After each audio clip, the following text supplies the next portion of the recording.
안녕하세요. 공인중개TV 송교수입니다. 오늘은 10번째 시간으로 손자병법 모공편 지피지기는 백전불태다라는 구절로 여러분에게 말씀을 드리겠습니다. 이 구절에서는 우리가 평소에 잘 알고 있는 지피지기는 백전불태요, 부지피지기는 일성일부고 부지피부지기는 매전필패다 하는 유명한 구절이죠. 특히 이 구절 중에서 지피지기는 백전불태다라는 구절이 있는데요, 여기에서 우리는 백전백성이라는 표현을 쓰지 않고 손자는 백전불태라는 표현을 썼습니다. 왜 그랬을까요? 우리가 지난 시간에 보았듯이 전쟁을 100번에서 100번 이기는 것보다는 하지 않고 이기는 것이 최상의 방법이다 라고 손자는 이야기를 했습니다. 그래서 이 구절에서도 손자는 전쟁을 하는 것보다는 준비를 철저히 한다면 위태롭지 않다, 이런 표현을 썼습니다. 그만큼 전쟁을 어떤 의미에서 보면은 피하는 것이 상책인 걸로 손자는 판단을 했겠죠. 그래서 우리가 백전백성이라는 표현을 쓰지 않고 백전불태라는 표현을 쓰고 있는 것입니다. 또한 부지피지기는 일성일부다라는 말은 적에 대해서는 모르지만은 자기 자신에 대해서는 파악을 하고 있다. 그렇다면은 우리가 최소한 한 번 이길 수도 있고 한 번 질 수도 있다. 이런 표현을 쓴 거죠. 그래서 최소한 자기 자신은 알아야 된다, 이런 의미가 되겠습니다. 또한 부지피부지기는 매전필패다라는 표현을 쓰고 있습니다. 이 구절은 적에 대해서는 전혀 모르고 또한 자기 자신에 대해서도 전혀 모른다면은 이것은 전쟁을 하나만 한 것이다. 즉 전쟁에 임하면 반드시 피할 수밖에 없다, 그런 표현인 거죠. 그래서 여기서 우리가 다시 생각해 볼 수 있는 것은 역시 전쟁은 미리 준비를 하면은 아무런 위태로움이 없다, 그것을 강조하는 구절이 아닌가, 그렇게 생각이 되어집니다. 여기서 우리가 한번 생각해 보면 지피란 것은 상대를 판단하는 거죠. 그래서 상대를 판단하는 그러한 근거는 손자병법 제13편 마지막 편이죠. 용간을 통해서 상대를 파악할 수밖에 없다, 그런 의미가 되겠고, 자기 자신에 대해서는 자기 스스로 진단을 해봐야 된다는 것입니다. 우리가 이러한 구절을 생각해 볼 때 다시 한번 전쟁에 임하는 자세가 어떤가 하는 것을 우리가 한번 돌이켜 생각해 볼 수가 있다고 하겠습니다.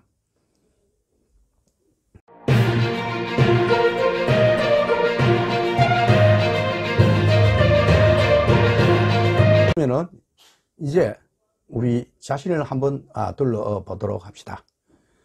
최근의 상황에서 우리가 소위 코로나19 이후에 우리 부동산 시장은 어떻게 변화해 갈 것인가 한번 우리가 곰곰이 생각해 볼 필요가 있더라. 즉 코로나19라는 신종 바이러스가 세계를 뒤엎었습니다. 그래서 이러한 새로운 도전에 우리가 어떻게 적응하는지 따라서 우리의 미래가 결정될 것으로 보여지고, 현재 여러 가지 변화의 입장으로 본다면 경제 사적으로도 대단히 큰 변화가 일어날 것이다, 이렇게 우리가 미루어 짐작해 볼 수가 있습니다. 흔히 우리 이러한 것을 가리켜 코로나 팬데믹이라고 우리가 하는데요, 이러한 유행병은 비단 이번만이 아니고 우리가 돌이켜 보면은 14세기에 흑사병이 유럽을 뒤엎었습니다. 그때 전 유럽의 인구 3분의 1이 흑사병으로 병사를 하였습니다. 그때 유럽의 경제는 주로 봉건 귀족에 의한 장원 경제였죠. 이러던 것이 이 흑사병의 영향으로 거기에 소속됐던 사람들이 이제 자기 개인의 생활로 이제 바뀌게 됩니다. 그게 바로 이제 새로운 상업주의가 대두되는 그런 하나의 시발점이 되었죠. 또 하나 우리가 1918년도에 스페인 독감이 또 세계를 한번 흔들었습니다. 그때 우리가 20세기가 새로 출발하는 의미에서 새로운 정치 체제 또는 경제, 사회, 문화적인 이런 대변혁이 있었던 것입니다. 마찬가지로 이번에도 우리가 코로나 팬데믹을 통해서 우리가 이제는 20세기에 각 조직에 모여 있었다면 이제는 그 조직을 탈피해서 개인의 일상생활로 돌아가서 우리가 소위 탈조직화한 이러한 사회를 살아가야 되지 않느냐 이렇게 보여지기도 합니다.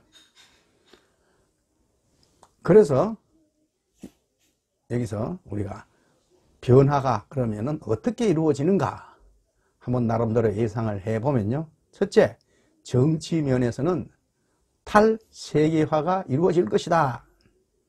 즉 우리가 20세기에는 화두가 세계화였습니다. 이것이 이번 코로나19 영향으로 이제는 세계화라는 이러한 용어를 쓰기가 어렵게 되었습니다.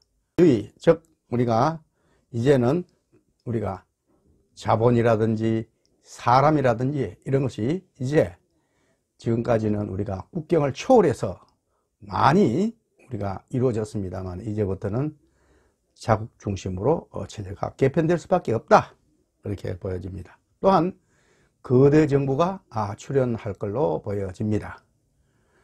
왜냐하면은 이제 이번 사태를 처리하는 과정에서 각국의 정부들은 지금까지 경험해 보지 못한 여러 가지 국가의 지원 정책이나 이런 것들을 한번 실현을 해 보았습니다. 따라서 정부는 새로운 정부의 어떤 의무랄까요? 이것을 수행하기 위해서는 소위 탈법적인 초법적인 그러한 정부가 나타나게 될 수밖에 없더라. 왜냐하면은 이런 시국에는 소위 준전시 체제로 국가를 운영해야 되기 때문에 국가 권력의 힘이 비대해질 수밖에 없다. 그렇게 보여집니다. 또 하나는 우리가 소위 신자유주의가 쇠퇴할 것이다. 그렇게 보는 거죠. 20세기에는 우리가 신자유주의가 굉장히 만연을 해서 국가 또는 개인별로 우리가 양극화 현상이 심화되었습니다. 그래서 서로 간에 우리가 어떠한 정오라든지 또는 차별이라든지 이러한 것들이 심화되었죠. 그래서 이런 것을 이제 새로운 시대에는 이런 양극화를 해소하기 위한 그러한 소위 평등이라든지 또는 대중주권주의 이러한 정치 체제가 더 선호를 하지 않을까, 부득이 이러한 체제로 바뀔 것이다 라는 것도 우리가 한번 예견해 볼 수가 있더라는 이야기죠. 두 번째로는 이제 경제적인 측면입니다. 우리가 이미 이번 사태에서 보다시피 세계 정권 시장에서 무려 한 20% 정도가 하락을 했습니다. 즉 돈으로 환산하면은 2경조 원 정도 어마어마한 숫자죠.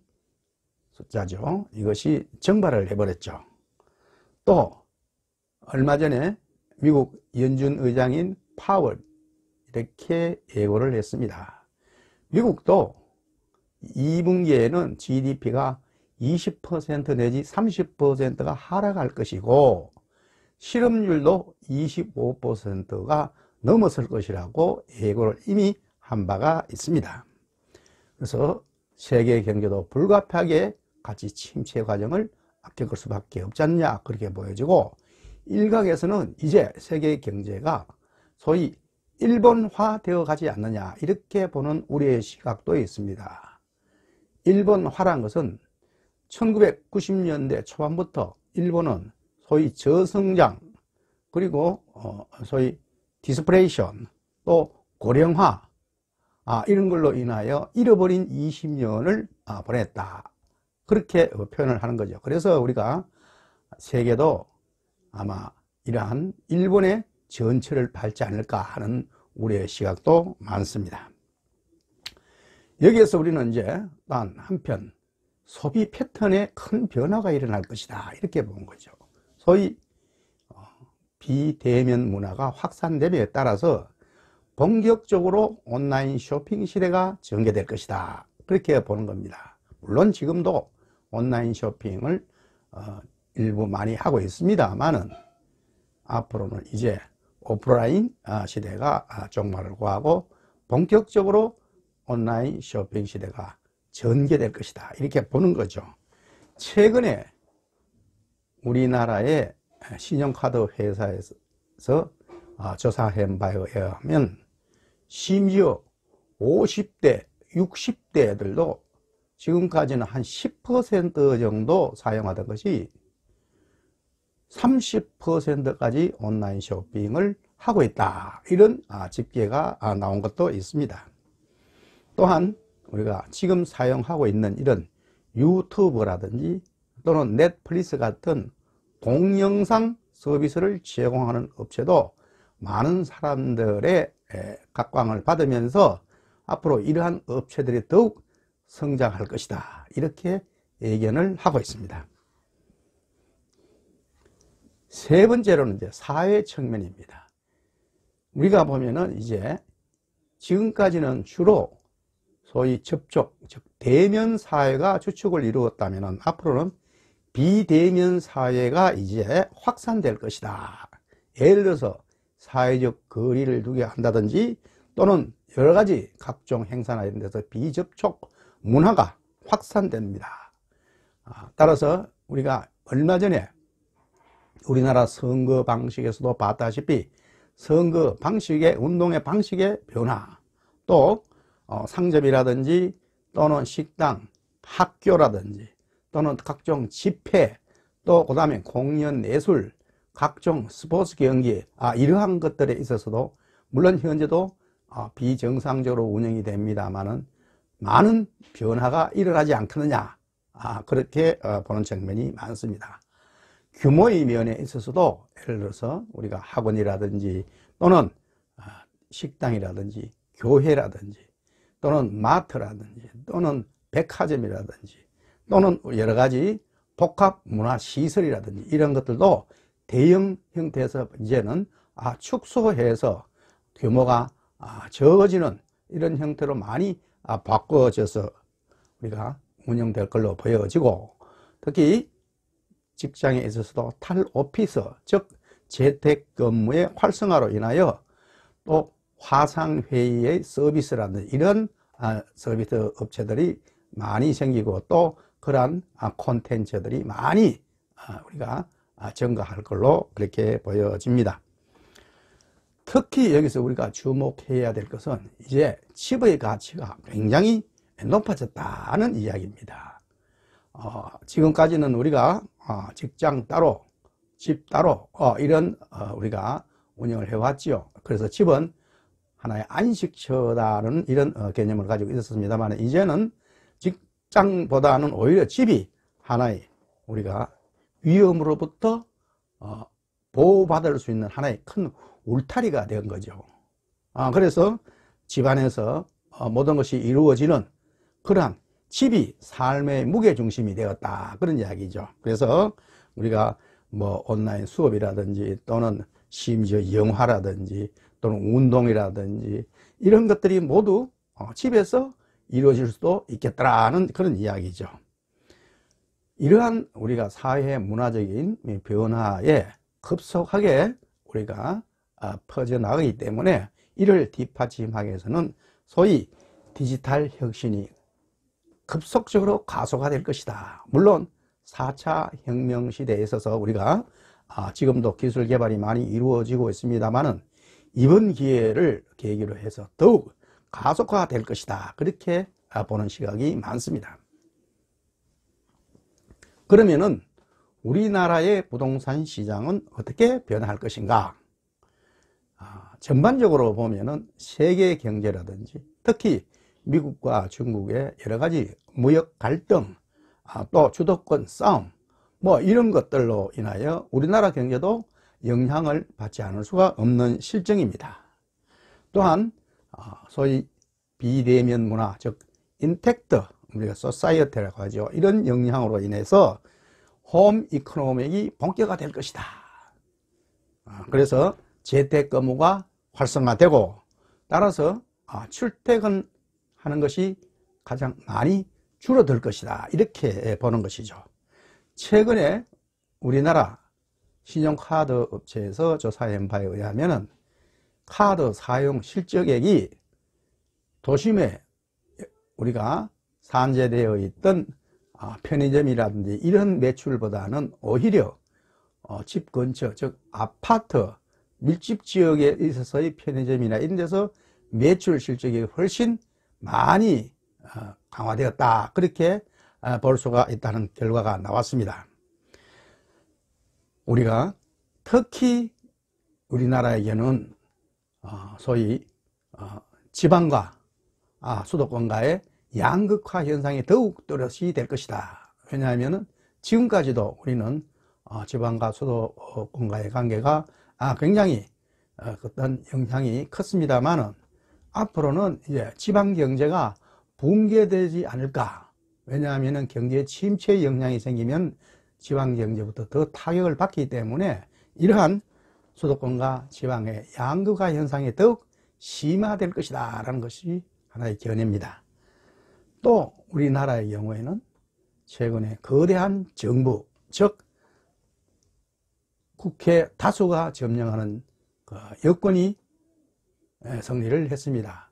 따라서 지금까지 우리가 부동산 정책이나 이런 것들이 더욱 정부의 규제라든지 이런 것이 많아지지 않을까, 그런 생각도 해보면서 우리가 서울 중심으로, 즉 강남권이라든지 또는 우리가 재건축이라든지 또는 재개발, 이러한 사업에 있어서도 많은 부분 정부의 규제가 있을 걸로 그렇게 예측이 됩니다.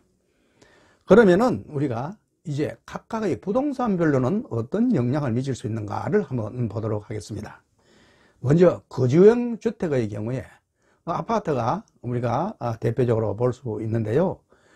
지금까지는 중소형 위주의 어떤 선호도가 있었다면은 이제부터는 방이 많은 대형 아파트의 선호가 더 있지 않을까. 왜냐하면은 재택근무가 활성화되고 집이 어떤 우리가 생활하는 중심이 된다면은 이러한 대형 중심의 체제로 운영되지 않을까, 그런 생각도 해보고요.